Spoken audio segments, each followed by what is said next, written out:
Bismillahirrahmanirrahim. Assalamualaikum warahmatullahi wabarakatuh. Alhamdulillahirabbil alamin. Wassalatu wassalamu ala asrafil anbiya'i wal mursalin wa ala alihi wa sahbihi rasulillahi ajma'in. Amma ba'du.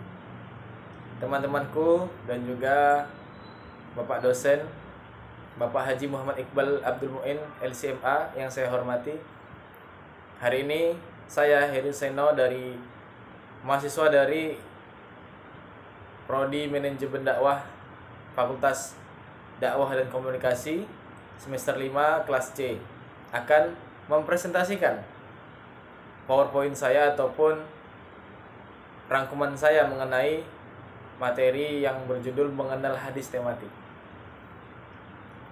Alhamdulillah Bapak dan teman-teman sekalian, seperti yang kita ketahui, sebelum kita membahas jauh tentang hadis tematik, kita harus mengenal dulu apa itu hadis. Nah, hadis di sini merupakan sumber hukum Islam yang kedua setelah Al-Quran, sehingga eksistensinya tidak diragukan lagi. Pembahasan mengenai hadis pun cukup beragam dan penting untuk dipelajari. Salah satunya mengenai hadis tematik. Nah, sekarang kita perlu tahu apa itu hadis tematik. Hadis tematik atau disebut juga maudhu'i, secara kata berasal dari kata maudhu' yang merupakan isim maf'ul dari kata wada'a yang artinya masalah atau pokok permasalahan. Nah, di sini ada beberapa pendapat, yaitu menurut Mustafa Muslim bahwa yang dimaksud maudhu'i adalah meletakkan sesuatu pada tempatnya atau merendahkannya, sehingga kata tersebut merupakan lawan dari kata ar-raf'u atau mengangkat. Juga ada pendapat lainnya dari Al-Farmawi, sebagaimana dikutip oleh Maizuddin dalam bukunya Metodologi Pemahaman Hadis. Di situ disebutkan bahwa metode maudhu'i adalah pengumpulan atau mengumpulkan hadis yang terkait dengan satu topik atau satu tujuan, kemudian disusun sesuai dengan asbabul wurud ataupun sebab-sebab turunnya hadis tersebut, dan pemahamannya yang disertai dengan penjelasan, pengungkapan, dan penafsiran tentang masalah tertentu.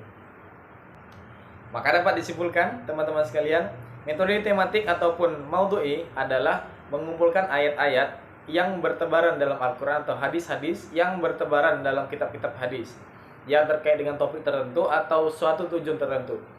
Kemudian hadis-hadis tersebut atau ayat Quran tersebut disusun sesuai dengan sebab munculnya atau asbab turunnya hadis tersebut, dan pemahamannya dengan penjelasannya juga, pengkajian dan penafsirannya dalam masalah tertentu dalam masalah tersebut. Nah, berikut ini ada langkah-langkah pengajian hadis yang dengan metode tematik ini adalah antara lain dapat dilakukan dengan salah satunya menentukan tema atau masalah yang akan dibahas. Yang kedua, menghimpun atau mengumpulkan hadis-hadis yang terkait dalam satu tema, baik secara lafal maupun secara makna melalui kegiatan takhris al-hadis. Yang ketiga, itu melakukan kategorisasi berdasarkan kandungan hadis dengan memperhatikan kemungkinan perbedaan peristiwa asbabul wurudnya hadis tersebut dan perbedaan periwayatan hadis tersebut. Selanjutnya, melakukan kegiatan iktibar dengan melengkapi seluruh sanad. Selanjutnya lagi ada melakukan penelitian sanad yang meliputi penelitian kualitas pribadi perawi, kapasitasnya intelektualnya, dan metode periwayatannya yang digunakan oleh perawi tersebut. Selanjutnya ada melakukan penelitian matan yang meliputi kemungkinan adanya ilat atau cacat dan syadz hadis. Selanjutnya ada melengkapi pembahasan dengan hadis-hadis atau ayat-ayat pendukung.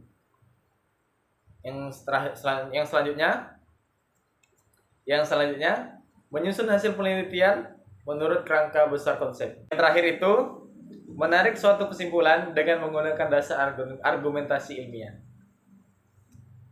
Nah, selanjutnya ada tujuan-tujuan hadis tematik. Yang pertama yaitu untuk mengungkapkan kandungan hadis secara komprehensif. Yang kedua, untuk merumuskan konsep-konsep dasar berbagai masalah perspektif hadis secara komprehensif. Selanjutnya, tujuan hadis tematik yaitu untuk menyelesaikan masalah-masalah yang tampak bertentangan kaitannya dengan hadis. Selanjutnya ada untuk mengetahui perkembangan pemahaman hadis secara tekstual, intelektual, dan kontekstual.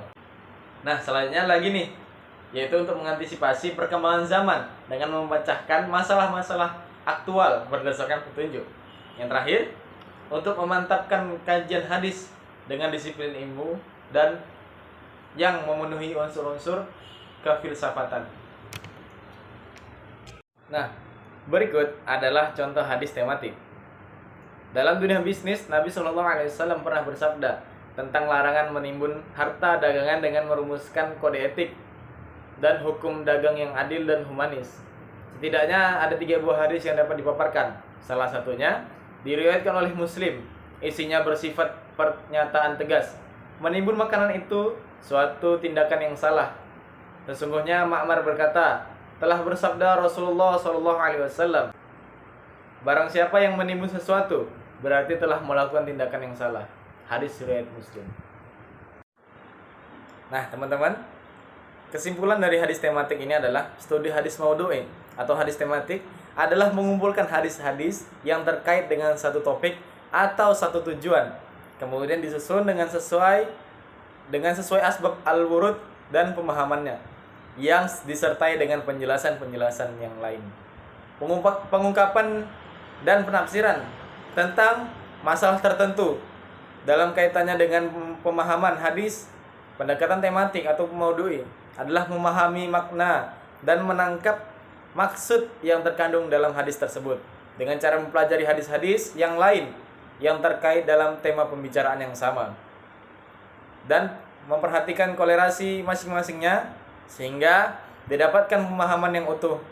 Langkah-langkah studi hadis tematik dapat disebutkan sebagai berikut.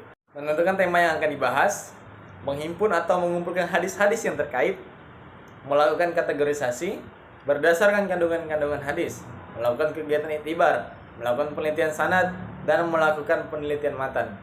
Penelitian matan ini meliputi kemungkinan adanya i'lal atau cacat dan juga syadz atau kejanggalan.